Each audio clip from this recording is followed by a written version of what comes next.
महाविद्यालय के सचिव, समारोह के अध्यक्ष, पूर्व सांसद एवं राज्य मंत्री परमानंदनीय गणेश राव जी,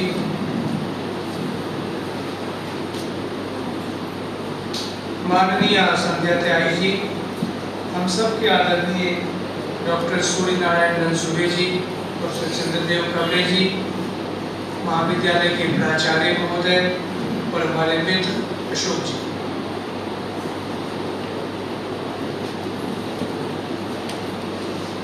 इधर कुछ दशकों में हिंदू पुनरुत्थानवाद और इस्लामी मूलगामिता, रेडिकलिज्म,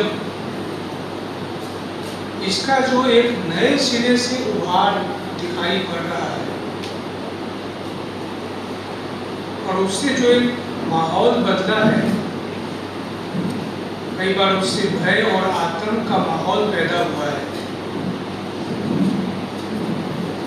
इन सारी चीजों को देखते हुए मित्रों, सूफी मत और सूफी कवियों पर बातचीत की अपनी एक प्रासंगिकता है। मुझको आशीर्वचन नहीं देना है और दो शब्द भी नहीं कहना है। हम विषय की गहराई में जाएंगे क्योंकि ये एकेडमिक फंक्शन है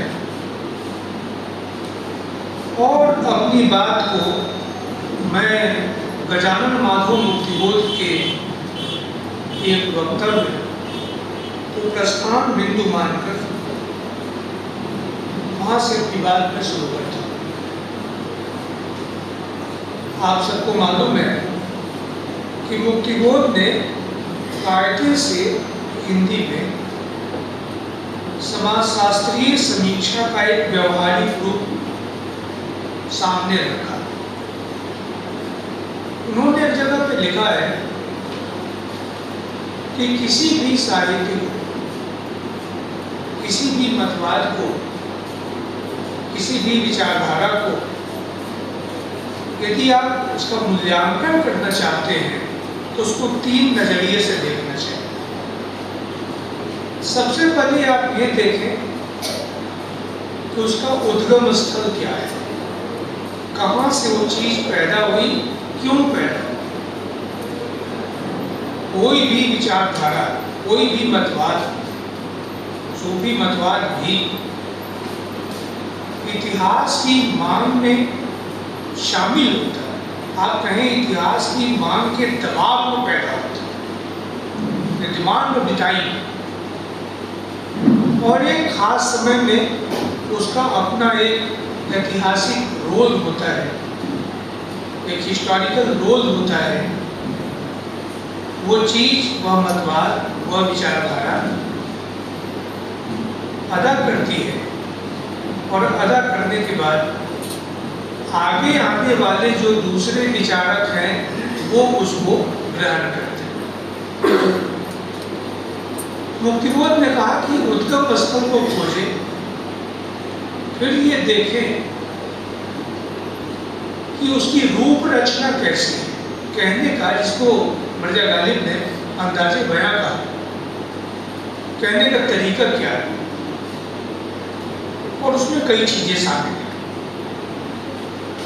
और फिर ये देखें आप उसमें कि उस साहित्य ने, उस मतवाद ने किसको कैसे प्रभावित किया, किसने उस मतवाद का अतिरिक्त फायदा उठाया, किसने नाजायज फायदा उठाया, किसने उसका सदुपयोग किया और किसने उसका दुरुपयोग किया। ये एक फ्रेमवर्क हमारे सामने है और इस तरीके से आप अगर सूफी मतवाद को देखें, बहुत ज़्यादा भावुक होने की जरूरत नहीं। मैं मुजफ्फरपुर से आता हूँ, मुजफ्फरपुर जो कि कई कारणों से प्रसिद्ध है, एक तो लीची और एक जॉर्ज फर्नांडिस। वहाँ मैंने देखा कि औरतों को अंदर जाने की इजाजत नहीं है। जो भीतर जहाँ है अंदर नहीं। तो जो एक पैट्रियार्की धर्म के भीतर होती है, उसका एक बड़ा ही बहुत ही तरल रूप आपको वहाँ दिखाई देगा। सारी भक्ति है, सारा समर्पण है। अंदर गर्भगृह, जिसको हिंदू धर्म में कहते हैं, मंदिर में गर्भगृह, सैंक्टम सैंक्टोरम, तो वहाँ जो अंदर गर्भगृह है उसका, उसमें महिलाओं का जाना मना है। एक बाहर जो आदमी बैठा हुआ था, जिसके बारे में कहते हैं कि पगड़ी है उसके माथे में, ये उन लोगों का अपना मुहावरा है। जैसे हिंदू मठ में महंत होता है, तो जिसके माथे पे पगड़ी है, मैंने देखा उसके सामने कुछ लोग हाथ जोड़ के बैठे हुए थे। किसी को बोल रहा था वो कि 9 अगरबत्ती उंगली में फंसा के और ऐसे ऐसे कर रहा है। किसी को कुछ, किसी को रुक्का लिख के दे रहा है, और वो सारी चीजें उसी की दुकान में मिलती है, वहीं बाहर दुकान। तो आप हमेशा याद रखें कि एक मतवाद जो बहुत महत्वपूर्ण है, जिसका एक ऐतिहासिक रोल था, जैसा मैंने निवेदन किया कि इतिहास की मांग की दबाव में वो पैदा और उसने अपना रोल अदा किया। तो नए सिरे से सूफी मतवाद पर बातचीत करने का मकसद उस पुराने को दोहराना नहीं हो सकता। हमेशा याद रखें, क्योंकि ये 2015 है। और इस क्रम में जो बात मुझको सबसे महत्वपूर्ण लगती है कि एक अंतर विरोध आपको दिखाई देगा। बार बार जितने बड़े विचारक हैं दुनिया के, उनका यही कहना है कि एक मनुष्य, कोई समाज, कोई विचारधारा, कोई साहित्य, कोई राष्ट्र, उसके कॉन्ट्रडिक्शन की पहचान अगर हमारे पास है तो हम कायदे से उसका विवेचन विश्लेषण कर सकते हैं। चलिए, हमने पहचाना, आगे की विधि विवेचन विश्लेषण करते हैं। ये केवल सब एक है और सब बढ़िया है, ये कह देना काफी नहीं होता है। कॉन्ट्रडिक्शन को पहचान। सूफियाना अंदाज में कविता लिखते हुए अमीर खुसरो ने जो पंक्तियां लिखी, मुझको पर्शियन नहीं आती है, उसका मतलब ये है, अलाउद्दीन ने जो चित्तौड़गढ़ पर आक्रमण किया, इसके बारे में हिंदी के बड़े कवि मलिक मोहम्मद जायसी ने लिखा कि जौहर भई स्त्री उरुख भय संग्राम, पातिशाही गढ़ चूड़ा चितौर भा इस्लाम। व्यंग्य है, इसमें गहरी उदासी है। कहा कि जितनी औरतें थी सबने जौहर कर दिया क्षत्रियों में, कि मेरी मर्जी के बिना कोई हमको छू नहीं सकता है, उसके पहले मैं जल के बस हो जाऊं। एक फ्यूडल वैल्यू है, सामंती मूल्य है। मैं उसका आदर्शीकरण नहीं कर रहा हूं, एक वैल्यू थी सामंती मूल्य। जितने पुरुष थे वे सब संग्राम में मारे गए, युद्ध में मारे गए, अलाउद्दीन की विशाल सेना।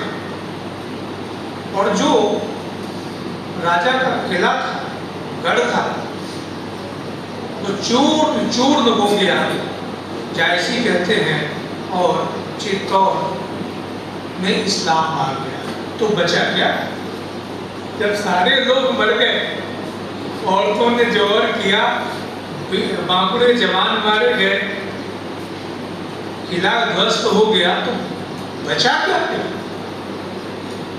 अमीर खुसरो ने अपनी, वो तो कई भाषाओं में लिखा उन्होंने, अवधी में भी लिखा है, उर्दू में लिखा है, रेख्ता में लिखा है और जाहिर है फारसी में लिखा है।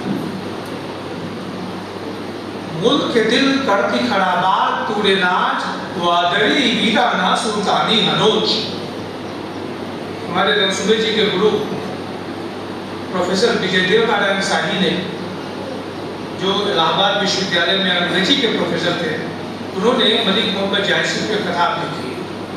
उसमें ये पंक्तियां कहा कि तूने, खुसरो कहता है कि तूने अपने घमंड की तलवार से हृदय के देश को वीराना बना दिया, तो अब उस पर सुल्तान बन के बैठा है। ये एक सूफी है, ये एक आवाज आपको दिखाई पड़ती है। लेकिन मामला मित्रों केवल इतना ही नहीं। अमीर खुसरो ने जो इतिहास लिखा है उस जमाने का, और शाही जी ने उसका भी हवाला दिया है।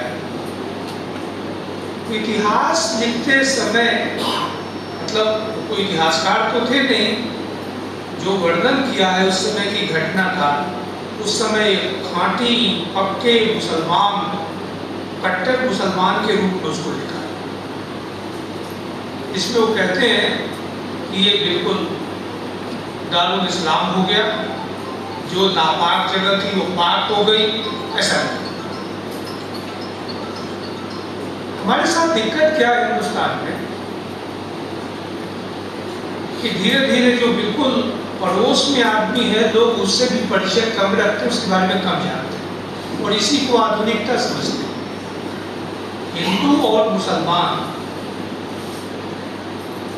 सदियों से यहाँ रह रहे हैं साथ में। आप एक विद्यार्थी से पूछिए इस्लामिक माइथोलॉजी के बारे में, ये यजीद कौन था, या इमाम हुसैन कौन है, क्यों वो मनाते हैं मुहर्रम। बहुत सारे लोग इसके बारे में विस्तार से नहीं जानते। तो ये जो हमारी गोष्ठी है उसकी यही प्रासंगिकता है कि इस बहाने से इस्लामिक माइथोलॉजी को समझें, उसकी टर्मिनोलॉजी, जो बहुत सारे पारिभाषिक शब्द हैं, जैसे एक है हुलूल और दूसरा है तफसीर। हुलूल में ये माना गया कि खुदा जो है वो खुदा है, बंदा बंदा, उसका काम है बंदे का समर्पण करो। तफसीर वाला जो सिद्धांत है उसमें कहते हैं, तफसीर में मतलब अगर उसको क लिखना है तो अंग्रेजी में क्यू से लिखेंगे, नीचे बिंदी लगेगी। मैं किशोरी दास वाजपेयी को मानता हूँ, उन्होंने कहा कि ये जबरदस्ती उच्चारण न हो रहा हो फिर भी बिंदी वाला उच्चारण करना ये जरूरत नहीं, उसकी आवश्यकता नहीं। लिखने में उर्दू वाले लोग उसका खास तौर से उर्दू नामों इस्तेमाल करते हैं। तो कहा गया उसमें कि जो बंदा है, बंदा भी खुदा की खिदमत करते करते खुदा के गुणों से आपूरित हो सकता है और इस तरह से उसमें देवत्व का आरोप, मनुष्य में देवत्व का आरोप। इसके कारण दुनिया में कितने घपले हुए हैं। आप अगर आलोचनात्मक दृष्टि से विचार कीजिए, आदमी में देवता का आरोप करना और पूरा जो माइथोलॉजी, इंडियन हिंदू माइथोलॉजी या इंडियन माइथोलॉजी या इस्लामिक माइथोलॉजी, मित्रों जिसको राजनीति में अक्सर एडवोकेट साहब जानते हैं, ये पावर गेम, ये पावर गेम। कौन बनेगा खलीफा? मामला वही है, बना दिया अली को, शाह मर्दा है अली अली, तो अली को बना दिया, कहा उसके पहले वाले को हम नहीं मानते। ये पावर गेम और उसकी बड़ी ही जबरदस्त व्याख्या मैं एक दिन विन टीवी देख रहा था। कभी यूं ही साहित्य के लिए मुक्तिबोध ने कहा है कि साहित्य से थोड़ा बाहर जाना पड़ता है, साहित्य के लिए साहित्य से बाहर जाए। विन टीवी एक है, यूं ही लगा के देखा तो उस पर एक आदमी आया, स्कॉलर, बहुत बड़ा विद्वान इस्लामिक माइथोलॉजी का, बार बार अपने भाषण में इमामत इमामत इमामत, और वो कुछ नहीं है, उसकी अपनी सरकार। इमामत अगर नहीं रहेगी तो उसका क्या होगा, उस पगड़ी का क्या होगा, महंत का क्या होगा। अगर महंती हटा दी जाए, सारा जो विवाद है ये पावर गेम का है। वो जो तकसीर वाला सिद्धांत है, बुनियादी रूप से इस्लाम में अवतारवाद के लिए कोई जगह नहीं, ये नोट कर रहे, हम सब जानते हैं इसको। थ्योरी ऑफ इनकार्नेशन, तकसीर वाला सिद्धांत जो आया उसमें कहा कि नहीं, आदमी में भी देवत्व का आरोप हो सकता है, और वही अली, उनमें देवत्व का आरोप किया। इतने सारे कंट्राडिक्शंस आपको मिलेंगे सूफी मत में। बाद में चल के, जैसा कि उमर मोहम्मद अशरफ ने लिखा है, बड़े इतिहासकार हिंदुस्तान के उमर मोहम्मद अशरफ, सूफियों में घनघोर संकीर्णता आपको दिखाई पड़ी। नक्शबंदिया सोहरावर्दिया को नीचा दिखाता है, सोहरावर्दिया चिश्तिया को नीचा दिखाता है, सांप्रदायिकता। जबकि बुनियादी तौर पर यह मत जब आया तो वो सारे धर्मों से ऊपर हो गया, एक ऐसा संप्रदाय जो कि गैर सांप्रदायिक था। क्योंकि जैसे चीजें सड़ने लगती हैं, एक बार हिस्टोरिकल रोल उसने अदा कर दिया, उसके बाद उसमें, जिसको मुक्तिबोध कहते हैं एक भिन्न संदर्भ में, जड़सूत्रता। ये जड़सूत्रता सूफियों में भी आई। आप देखें, जब कविता लिखी जाती है, क्योंकि हमारा विषय साहित्य है, बगदादी नाम का एक बड़ा विद्वान हुआ है इस्लाम का, हिंदुस्तान में जैसे चंद्रवली पांडे हैं, और गजाली को उन्होंने काम किया। और गजाली और इब्ने अरा दो का नाम लिया जाता है। यहाँ तक लिखा है, उन्होंने कहा है कि वो इस्लाम का व्यास है, और गजाली के बारे में पांडे जी ने लिखा, कहा कि जब उन्होंने लगातार कुरान शरीफ पर सोचना शुरू किया, चिंतन करना शुरू किया, और ये मान के चिंतन करना शुरू किया कि ये कोई आसमानी किताब नहीं, आमतौर पे यही माना जाता है कि वो खुदा की आवाज है। जैसे वेद के बारे में कहते हैं ना, पौरुषे, हम लोग 2015 में इसको नहीं मानते, उसका संकलन किया गया है, विभिन्न लोगों के मंत्र हैं उसमें, पौरुषे एक मिथ। और गजाली और इब्ने अरा, इन लोगों ने लगातार जब सोचना शुरू किया तो अंत में क्या हो गया, कहा गया कि अंत में दोनों के दोनों नास्तिक, बुद्धि का इस्तेमाल किया। लेकिन आदमी के साथ दिक्कत क्या है, आप कहिए आदमी की नियति है कि वो केवल बुद्धि के बल पे जिंदा रह नहीं सकता, उसको संबुद्धि चाहिए, उसको इंट्यूशन चाहिए। और बाद में चल के जब उन्होंने इंट्यूशन से काम लेना शुरू किया, संबुद्धि से काम लिया, तो एक रहस्यवादी तरीका अपनाया गया। वही रहस्यवाद सिमट के इस्लाम के तत्वों को, जैसा कि रसूल जी ने बताया, बौद्ध मत, ईसाईयत, हिंदू, इन सारे तत्वों को लेकर सबका निचोड़,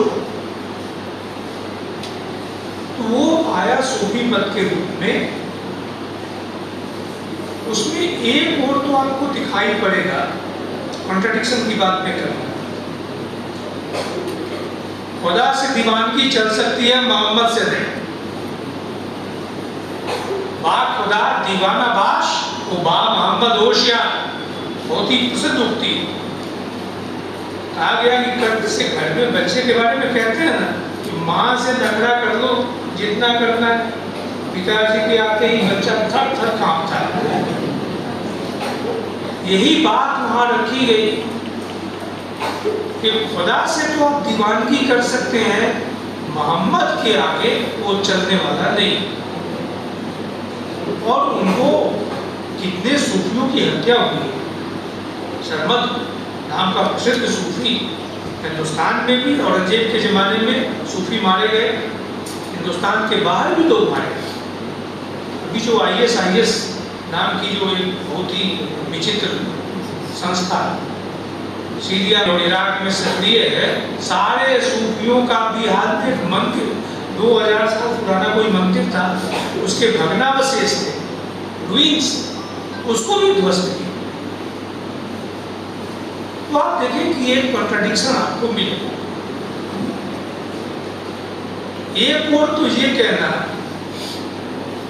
कि कुचलते हसरतों को बेनियाजी मत दुआ हो जाए, खुदी को झाड़ दे दामन से मरते बाखुदा हो जाए। एक पक्षी, इस पे सूफियों का बहुत बल है। सारी इच्छाओं का दमन कर कुचलते हसरतों को, इसको गीता में कहा गया अनन्यांश चिंतयन्तो मां ये जना परिउपासते तेषां नित्याभियुक्तानां योगक्षेमं महावीर। वहाँ कृष्ण कह रहे हैं, यहाँ कवि खुद कह रहा है और अपने माध्यम से अपने पूरे सामाजिक समूह के सामूहिक अवचेतन को व्यक्त करता हुआ कहता है कि खुदी को झाड़ दे दामन से मर्दे बाखुदा हो जाए। अगर बाखुदा होना है तो खुदी को, ये जो ईगो है, उसको हटाना पड़ेगा। वहीं पर खुदी के पक्ष में असरारे खुदी भागे दना वाले जिब्रील जैसी किताबें भी मिलती हैं। इसमें कहा कि अपने को इतना ज्यादा मजबूत करो कि ईश्वर को भी तुमसे पूछना पड़े कि आपकी मर्जी क्या है, बता तेरी रजा क्या है। खुदा बंदे से खुद पूछे बता तेरी रजा क्या है। काफिर और मोमिन की पहचान मेरी थोड़ी दिलचस्पी है इस्लाम में और उर्दू कविता में, और दृष्टिकोण समाजशास्त्री है, इसलिए भजन करना हमारा मकसद नहीं। चाहे वो भक्ति की कविता हो या कव्वाली सुनना, अच्छा लगना एक चीज है, विश्लेषण बिल्कुल दूसरी चीज है। विश्लेषण कई बार आपको जो अच्छा लगता है उससे भिन्न जगह पे आपको ले जाके खड़ा है। जिसको कि एक बड़े क्रांतिकारी ने कहा कि क्रांति का कवि मायाकोवस्की है लेकिन मेरे प्रिय कवि पुष्किन। जिसको गांधी जी ने कहा भारत के संदर्भ में कि राष्ट्रीय स्वाधीनता संग्राम के कवि मैथिली शरण गुप्त हैं लेकिन मेरे प्रिय कवि तुलसीदास। तो बौद्धिकता की दृष्टि से एक अलग निष्कर्ष निकलते हैं। काफिर और मोमिन दोनों की पहचान बताई गई। काफिर की ये पहचान की आफाक में गुम है, मोमिन की ये पहचान कि गुम उसमें है आफाक, कि वो पिंड में ब्रह्मांड। आप बताएं वो कैसा सुपर ह्यूमन बीइंग। और ये जो बाल का विकास होता है ये जर्मनी जाने के बाद होता है, जब वो नीट से PhD करते हैं। तो ये जो कलाम है बाबा बुल्ले साहब का कलाम आते हिंदी में। डॉक्टर विनोद शाही नाम के एक सज्जन हैं, पंजाब में कॉलेज में प्रिंसिपल है। वो दीर्घतमा है, प्रज्ञा चक्षु है, आंखें नहीं है उनको, उन्होंने वो काम किया है। बुल्ले साहब पर किताब लिखी, कहा कि वो पूरे भारतीय उपमहाद्वीप का अंतिम सांस्कृतिक योद्धा है, कल्चरल बैरियर है। और बुल्ले साहब की जो कलाम है वो बार बार कह रहा है कि रब को मनाना आसान है, या तो यार को मनाओ, रब मन जाएगा, पंक्तियां उसकी, रब मन जाएगा, यार को मनाओ।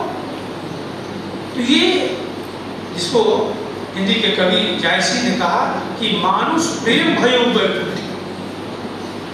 अगर हमको सूफीज़म, सूफी मत और भक्ति की कविता आदमियत नहीं सिखाती है, इंसानियत नहीं सिखाती है, तो भगवान से प्रेम करने का जो समाजशास्त्रीय संदर्भ है वो यही है कि आप भगवान से प्रेम के बहाने आदमी से प्रेम करें। अगर वो चीज़ नहीं हो पाई तो फिर वो बिल्कुल अलग दुनिया हो जाएगी। मन की दुनिया और तन की दुनिया, ये दो पदबंध का इस्तेमाल किया है कवियों ने। हम लोग हिंदी कविता में, तो हिंदी के कोई कवियों तो माफ कीजिएगा, भारी भरकम शब्दावली लाते हैं कई, आत्मवाद, भौतिकवाद, उससे कविता का गला घोंट देते हैं। जैसे छोटा बच्चा, उसको आप हिस्टोरिकल मटेरियलिज्म, अरे बाबा स्पेलिंग सिखानी है तो राम कैसे लिखना है वो सिखाना है उसको। भारी भरकम शब्दावली से बचते हुए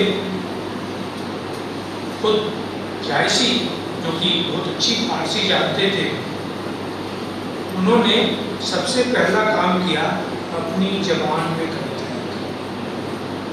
मुसलमान होने के लिए फारसी में बोलना और लिखना जरूरी नहीं। इसका सबसे अच्छा उदाहरण कौन है? फिरदौसी। फिरदौसी के पहले ईरान का इस्लाम की भाषा केवल अरबी थी। जब पहुंचा इस्लाम ईरान में तो शुरू में विवाद आदि हुआ, और बाद में जब इस्लाम पूरा फैल गया, बन गया, तो फिरदौसी ने और उनके साथ लोगों ने मिलके पूरी इस्लामिक मैथोलॉजी, इस्लामी पुरावृत्त, पुरागाथा, सबका फारसी में अनुवाद कर दिया। और इतना ज्यादा, फिरदौसी को बड़ा कवि था। साई जी ने अपनी किताब में फिरदौसी समन्वय की बात की, एक आदमी के नाम के साथ समन्वय जोड़ा, कि उसने इतना ज्यादा पर्शियन में काम किया कि इस्लाम के फारसी का अपना महत्व उसका भी खुदा जो हम लोग बोलते हैं तो खुदा फारसी, अल्लाह ये अरबी का शब्द, और अल्लाह का मतलब ही होता है सर्वशक्तिमान पुरुष। इसमें पैट्रियार्की भी है, कहना नहीं चाहिए, थोड़ा ऑथोरिटेरियन, जो सर्व प्रभुता संपन्न एक व्यक्तित्व होता है, उसका भी आवाज। हिंदुस्तान में आप देखेंगे हाल में खुदा हाफिज चल रहा था खूब। मैं हैदराबाद में रहता हूँ। खुदा हाफिज को धीरे धीरे अल्लाह हाफिज ने रिप्लेस किया। ये फंडामेंटलिज्म कि जितना हम अरब से जुड़ेंगे उतना पक्का मुसलमान। ये इससे बड़ी मूर्खता संसार में कुछ नहीं है कि अंग्रेजी से जुड़ेंगे तो पक्का क्रिश्चियन हो जाएंगे, और संस्कृत से जुड़ेंगे तो पक्के हिंदू हो जाएंगे। बेकार की बात है। मलिक मोहम्मद जायसी ने अपनी जबान में कविता लिखी, एक बड़ी प्यारी पंक्ति लिखी है उन्होंने। आप सब में से कई लोग हो सकता है ध्यान, कवि की बोल खड़ग हिरवानी, एक दिसी आग दो सर्दिसी पानी। ये हिरवानी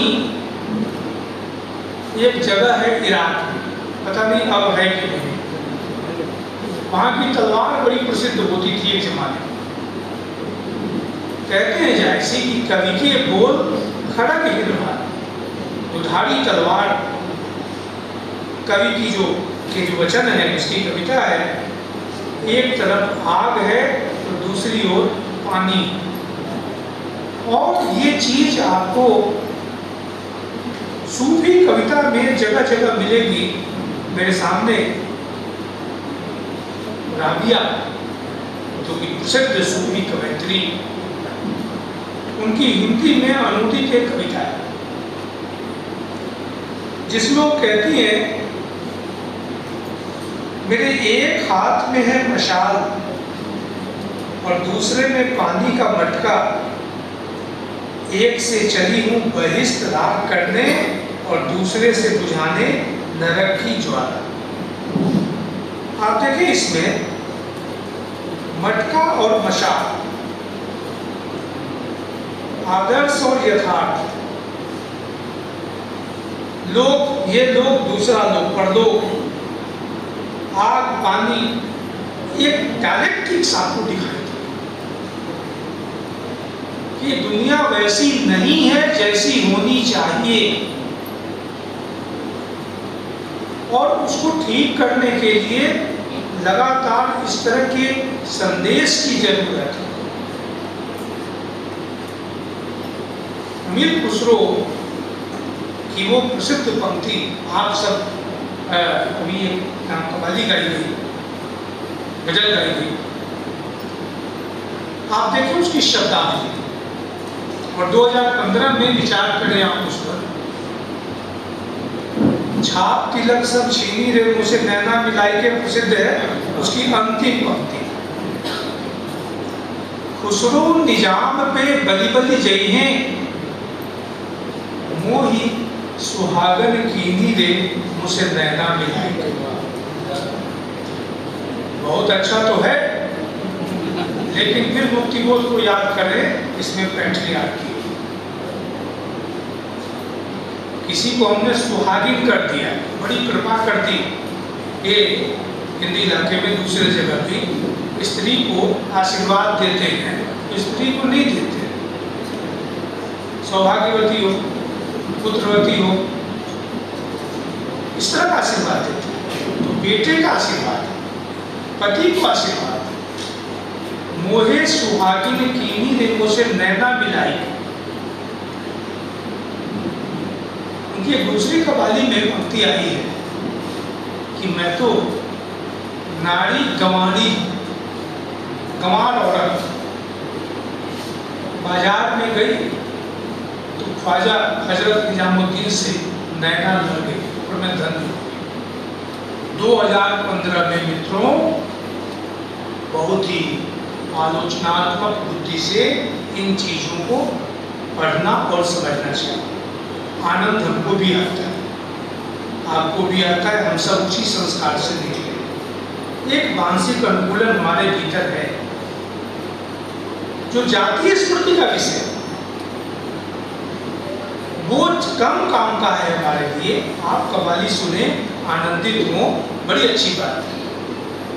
हमारे लिए जरूरी है जब अमीर खुसरो कहते हैं कि काफिरे इश्कम मुसलमानी मरा दरकार नहीं सकता, कि मैं वो काफिर हूं, और काफिर इस्लाम में गाली,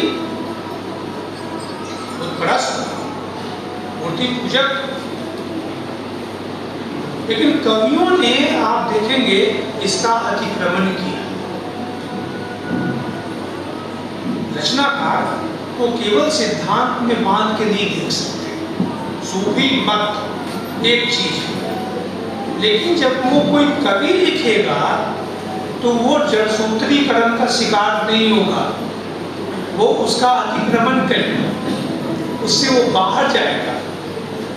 अंग्रेजी का इस्तेमाल करते हुए मैं कहूँ, उसको लिक्विडेट कर देगा। जो कठोरता है, जो कट्टरपन है, उसको तरलीकृत कर देगा, लिक्विडेट कर देगा। ये कवियों की यहाँ होता है। जो कवि ये काम कर पाते हैं वो उस मत, उस संप्रदाय में रहने के बावजूद उसकी सीमा का अतिक्रमण करते हैं, वे विश्व कवि हो जाते हैं। जो नहीं कर पाते हैं वो सूफी मत के प्रचारक। या कोई खास संप्रदाय के प्रचारक होंगे, इनकी कविता के इतिहास में विठल नाथ का कोई योगदान है? विठल नाथ ने कविताएं लिखी, विठल नाथ ने कविताएं लिखी हैं। विठल नाथ का कोई योगदान नहीं हम मानते हैं, हम सूरदास का योगदान। विठल नाथ ने संप्रदाय का प्रचार किया, कवि तो वो भी थे। तो जितने बड़े कवि हैं, कहा कि मैं तो काफिर हूं, काफिरे इश्कम, कहा कि खुदा से मोहब्बत की मैं वो काफिर हूं, मुझको मुसलमान धर्म से कुछ लेना देना नहीं है। काफिरे इश्कम मुसलमानी मरा दरकार रिस्क। और फिर ताकि मैं जनेऊ पहन के क्या करूंगा, रगेजा तार गुस्ता आस्ते जुनारे देश। ये बिल्कुल मित्रों, मामला उसी तरह का दिखाई पड़ेगा राबिया में, जहां एक जगह कहती हैं, मेरा हृदय परमात्मा के प्रेम में ऐसा लबालब भर गया है कि उसमें नबी के प्रेम के लिए भी जगह नहीं। आप देखिए इसको ध्यान से, नबी समझ रहे हैं ना, जिनके बारे में कहा कि बाबा मोहम्मद होशियार, कहा कि नबी के प्रेम के लिए भी जगह नहीं है, फिर शैतान के प्रति घृणा की बात क्या, उसके लिए तो और जगह नहीं है। तो इस तरह की कविता आपको मिलेगी। मैं जिस डायलेक्टिक्स की बात कर रहा था, तुलनात्मक ढंग से आप सोचिए। जैसे एक मौलाना रूमी, उनका एक वक्तव्य है, ऐ मुसलमानों, इस दुनिया में अगर कोई प्रेमी है तो वो मैं हूं, अगर कोई ईमान लाने वाला है तो वो मैं हूं। शराब की तलछट, साकी, गायक, वीणा, संगीत, माशूक, सब कुछ मैं हूं। यहाँ तक कि उन्होंने पृथ्वी, अग्नि, जल, आग, ये पूरा लंबा वक्तव्य है, छपा हुआ है, आप उसमें पढ़िए। आप गीता उठाइए, गीता में जितनी श्रेष्ठ चीजें हैं, कृष्ण कहते हैं कि मैं ऐरावतम महेंद्र नाम, हाथियों में मैं ऐरावत हूँ। नागा नाम अस्मि वासुकी, उच्च श्रवस्व अश्वानाम, घोड़ा में उच्च श्रव, कोई घोड़ा होता होगा। स्थावरा नाम हिमालय। आप उसमें देखेंगे कम से कम 15 या 20 श्लोक गीता के, 10 तो मैं आपको सुना सकता हूँ। आपको उसमें मिलेगा जो भी श्रेष्ठ चीजें वो मैं। तो ये जो एक कंपैरेटिव स्टडी है, इसका ध्यान रखें। और जो डायलेक्टिक्स है, अगर उस डायलेक्टिक्स को हम पकड़ पाते हैं तो ज्यादा हमारे काम होगा। जैसे एक उदाहरण लें, मैं कह रहा था अभी मन की दुनिया, तन की दुनिया, बहुत ही उन्होंने सामान्य शब्दावली का इस्तेमाल करके कविता लिखी, सैयद मोहम्मद इकबाल। मन की दुनिया में न देखे हम नशे को बढ़, बड़ी अच्छी बात है, ये जगह जगह आपको मिलेगा। सूफी कविता में सूफियाना अंदाज में लिखी गैर सूफी कवियों की कविता है। वफादारी बशर्ते उस्तुवारी असली ईमा है, मरे बुतखाने में तो काबे में गारो बेरमन हो। सूफियाना अंदाज में ये बात कही जाए। तो शेख और ब्राह्मण में कोई फर्क नहीं है। कहाँ? मन की दुनिया। मन की दुनिया में न देखा मैंने अपरंगी का राज। मन की दौलत हाथ छू आती है फिर जाती नहीं, तन की दौलत छांव है, आता है धन जाता है धन। अपने मन में डूब कर पाजा सुरागे जिंदगी, अपने आत्मस्थ हो जाओ, हिंदी में अगर हम कहें इसको आलोचना की भाषा में, आत्मस्थ बनो, अपने मन में डूब कर पाजा सुरागे जिंदगी, तू नहीं, तू अगर मेरा नहीं बनता तो बन, अपना तो बन। और ये किसके हवाले से कहा गया है? हम जब उर्दू साहित्य पढ़ते हैं तो आप कहिए कि एक स्थिति है कि हम पर इस्लाम धर्म का कोई आतंक नहीं है, वो नाराज हो जाएगा मुल्ला और मौलवी, क्रिटिकली पढ़ते हैं उसको। और जगन्नाथ आजाद जो एक बाल के विशेषज्ञ, उर्दू के बड़े आलोचक जगन्नाथ आजाद माने जाते हैं, आप उनका जो ग्रंथ है आप उसको देखें, वो भी मुक्त दिखाई पड़ता है। कलंदर के हवाले से ये बात कही गई है। कलंदर कॉन्सेप्ट है सूफीज़्म, बिल्कुल निष्प्रह, दीन दुनिया से कुछ लेना देना नहीं है उस आदमी का। आप चाय पिला दो, अभी चाय पी लेगा, थोड़ी देर में आइसक्रीम खिला दो, आइसक्रीम भी खा लेगा, फिर चाय पिला दो। मतलब एक बात बताए, अब किसको कौन चाय पिलाता है और किसे कौन आइसक्रीम, लेकिन बता रहा कि तेलंग स्वामी नाम के एक साधु थे, उनके बारे में भी कहते। तो कलंदर के हवाले से ये बात कही गई, पानी पानी कर गई मुझको कलंदर की ये बात, तू अगर मेरा नहीं बनता न बन, अपना तो। मन की दुनिया में सारी बातें बड़ी अच्छी हैं, और फरंगी का राज नहीं है, फरंगी वो फिरंगी के लिए आया है, अंग्रेजों के लिए। मैं मुक्त हूँ मन की दुनिया, लेकिन वही एक बात है, आप देखें उनकी वो कविता बागे दरा की और बाले जिब्रील की, एक ही आदमी के भीतर दो पर्सनालिटी, जिसको साइकोलॉजी में स्प्लिट पर्सनालिटी कहते हैं, और बड़े लेखों में, बड़े आदमी में भी ऐसा होता है कि जो अभी है वो दूसरी जगह नहीं है। क्रिएटिविटी का, रचनात्मकता का दूसरा रूप आपको दिखाई देगा, जहां वो कह रहा है कि बस रहे थे यही सजलुक भी, तुरानी भी, एनर्जी चीन में, ईरान में सासानी भी, पर तेरे नाम पे तलवार उठाई किसने, बात जो बिगड़ी हुई थी वो बनाई किसने। तो तलवार का पक्ष लेना, हरमे पाक भी, अल्लाह भी, कुरान भी एक, कुछ बड़ी बात थी होते जो मुसलमान भी एक। इस्लामिक पैन, इस्लामिक नजरिए से, बड़ा इस्लामिक नजरिए से वो आदमी दुनिया को देख रहा है, और वही आदमी मन की दुनिया में जब जाता है तो शेख और ब्राह्मण में कोई फर्क नहीं।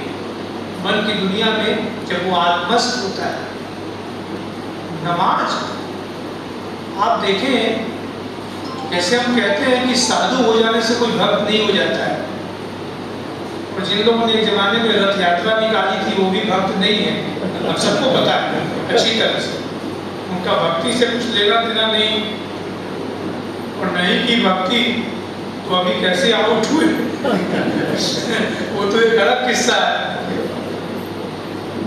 तो ये लबादा मोड़ लेने से ही कोई सूफी नहीं हो जाता है, ये भी ध्यान रखें। ये मामला अलग है। एक बात, मस्जिद तो बना ली सफर में, ईमान के हरारत वालों ने, मन अपना पुराना पापी है, बरसों में नमाजी बन सका। ये बार बार धर्म में एक चीज आपको दिखाई देगी, समाप्त करो। धर्म में एक चीज आपको दिखाई देगी, एक सामने वाले आदमी को बैक फुट पर धकेल दें। ध्यान दीजिए, जैसे बातचीत में कई लोगों की आदत होती है, बातचीत करते करते ऐसे मोड़ पे आपको लाके खड़ा करेंगे कि आपको डिफेंसिव बना देंगे, कि आप आत्मरक्षात्मक मुद्रा अख्तियार करें। मैंने कहा था ना, आपने नहीं किया, बैक फुट पर रखेगा। ये भक्ति की कविता में, सूफी कविता में ये चीज आपको मिलेगी। और हमेशा इसका ध्यान रखें, 2015 में इसके लिए पूछ रहे 2015 में ज्यों का त्यों अगर कोई व्यक्ति नामदेव, तुकाराम और तुलसीदास और सूरदास, कबीरदास ज्यों का त्यों, उसके लिए जगह नहीं है। कहीं न कहीं उसकी व्याख्या, उसका विश्लेषण, उसको देखने का नजरिया, उसको अपनाने बेगमपुर रैदास क्या है। हम अब बेगमपुर नहीं चाहते, हम एक डेमोक्रेटिक सोसाइटी चाहते हैं। हम अब रामराज भी नहीं चाहते हैं, हम एक डेमोक्रेटिक सोसाइटी चाहते हैं। ये हमेशा ध्यान रखें। जगह जगह आप देखेंगे बैक फुट पर थके, और उसमें एक ऐसा व्यक्तित्व खड़ा करना जो व्यक्तित्व कीर्ति से चंदा है। ये सब फ्यूडल वैल्यू है, हमेशा ध्यान में रखिए। कीर्ति यश से सजीवती, बहुत अच्छा लगता है। दौलत और शोहरत खुदा देता है, सुनने में बड़ा अच्छा लगता है। ये सारे फ्यूडल है। बैक फुट पर रखे फाटक को, धार्मिक व्यक्ति को, पापी जो मैं सर गसज दबुआ कभी, तो जमी सिया में लगी सदा, तेरा दिल तो है सनम आशना, तुझे क्या मिलेगा नमाज। तो बहुत अच्छा, लेकिन कैसे आपको मालूम है कि दिल सनम आशना है? बैक फुट पर थके। हम लोग जो 2015 में हैं, पढ़े लिखे लोग, हम लगातार कोशिश करते हैं अधिक से अधिक मानवीय करना, सच्चाई को सामने रखें। ये हमारी कोशिश एक डेमोक्रेटिक वैल्यू को लेकर। ये पूरा का पूरा धार्मिक काव्य जो आपको मिलेगा, धर्म से प्रभावित काव्य, मानवीय स्वर अपनी जगह पर है, उसका अपना ऐतिहासिक रोल था। गंगा जमुनी तहजीब तमद्दुन हिंदुस्तान की, उसके लिए वो हिंदू मुसलमान को जाने, उसकी माइथोलॉजी को जाने, मुसलमान हिंदू माइथोलॉजी को जाने। और जैसी जैसा कवि जिसकी कविता में गणेश भी आपको मिले, नमो नाथ चली आओ ओ 84 सिद्ध, वो भी मिलता है पद्मावत। लेकिन सबके बावजूद, और मैं अपनी बात डंके की चोट पे नहीं कह रहा हूँ, मैं प्रस्तावित कर रहा हूँ, मैं यही कहना चाहता हूँ कि ये बैक फुट पर पाठक को, श्रोता को, धार्मिक आदमी को धकेल कर और उसको उपदेश पिलाना जबरदस्ती, ये तरीका जो मुझको लगता है भक्ति काव्य में भी। मौसम कोमल को तिलखल खावे, उसमें हराबी शब्द है, उसमें हराबी भी शब्द है। हरदम एक कहने का अंदाज ऐसा है, एक समय के लिए तो ठीक है। नदी जो पुरुष जब कीरत जासु, फूल मरे पर मरे न बासु, कई न जगत जस बेचा, कई न दिन जस मोल, जो यह पढ़े कहानी हम सबरे कोई बोल। और प्रोफेसर हसन अस्करी जो पटना के जाने माने इस्लामिक जगत में बड़ा नाम है उनका, और बुकेट जिन्होंने डिक्शनरी ऑफ इस्लाम नाम की किताब लिखी है, तो दुई बोल जो है उसका एक बड़ा मानवीय पक्ष है। दुई बोल कौन है? तो एक तो रतन सेन है और दूसरा पद्मावती है, वो तो बहुत मानवीय है। लेकिन जो धार्मिक अर्थ निकाला गया, दुई बोल का मतलब है दुआए मगफिरत, रब्बे इग़फिर, ये अर्थ है उसका।